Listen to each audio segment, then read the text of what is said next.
एक भक्त को किसी राजा या मंत्री से कोई लेना देना नहीं होता, क्योंकि उन्हें अन्न के सिवा कुछ चाहिए नहीं और वो उनके प्रभु, उनके ठाकुर जी उन्हें स्वतः देते रहते हैं। तो अकबर बादशाह जो था वो गाने का बहुत रिजवाड़ था, बड़ा शौकीन था। उसे पता चला कि नंददास जी बहुत सुंदर गायन करते हैं, तो उसने कहा कि उनको बुलाया जाए। तो उसके सेवकों ने कहा कि नहीं, वो लोगों के लिए नहीं गाते, वो सिर्फ प्रभु को रिझाने के लिए गाते हैं।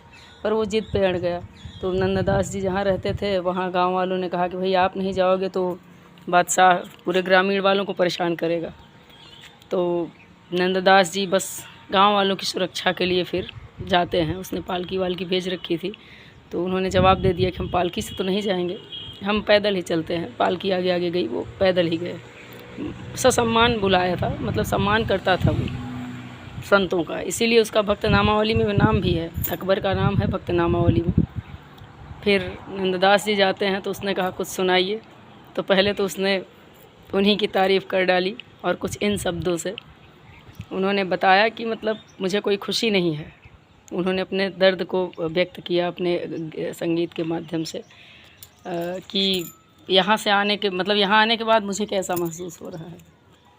तो उन्होंने कहा कि कहाँ सी करी काम भगत को, कहाँ सी करी काम। ब्रज भाषा में कहाँ क्या को बोलते हैं, मतलब क्या काम है।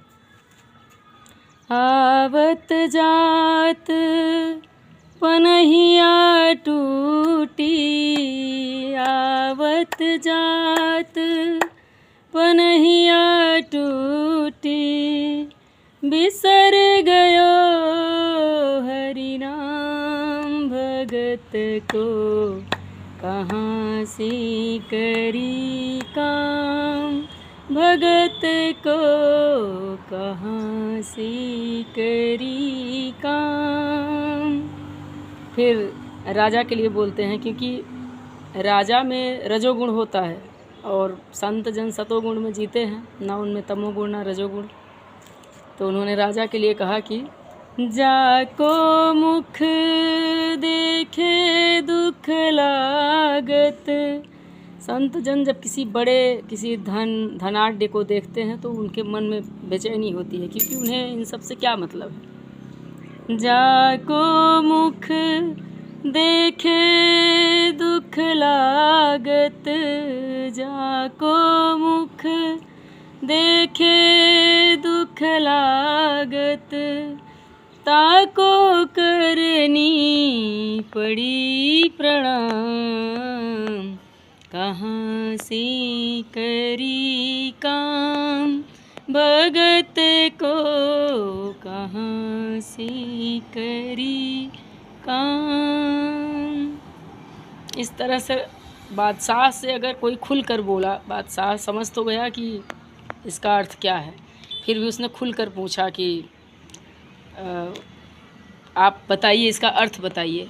नंददास जी से नहीं पूछा, बीरबल जी से पूछा कि संत ने क्या गाया, इसका अर्थ बताओ। बीरबल जी तो डर गए, फिर सख्त आदेश जारी किया कि नहीं, सुनाना ही पड़ेगा। तो फिर बीरबल जी ने सारा अर्थ बताया। फिर अकबर समझ गया कि ये पहुंचा हुआ संत है, क्योंकि इतनी हिम्मत मुझ राजा के सामने जो सब जगह सारे राज्यों को जीत कर बैठा हुआ है, और एक फ़कीर की इतनी हिम्मत नहीं हो सकती। ये ज़रूर अल्लाह का बंदा है, क्योंकि वो तो मुस्लिम है। तो उसने कहा कि ये तो अल्लाह का बंदा है। फिर वो पूछता है कि मतलब और जानने की का इच्छुक होता है। रिजवाड़ था, सारी चीज़ों को समझता था, और जानने की इच्छा हुई। तो फिर वो गाते हैं, नंददास जी कहते हैं और सुनाइए। तब वो देखो देखो री नागर नट, निर्तट कालिंदी तट, गोपिनी के मध्य राजे मुकुट लटक, इसको गाते हैं। और इसका अर्थ फिर उसको समझ में आता है। वो प्रणाम करता है और उसी टाइम से फिर वो संतों की बड़ी सेवा करता है और उनको बहुत सम्मान देता है। जय श्री राम।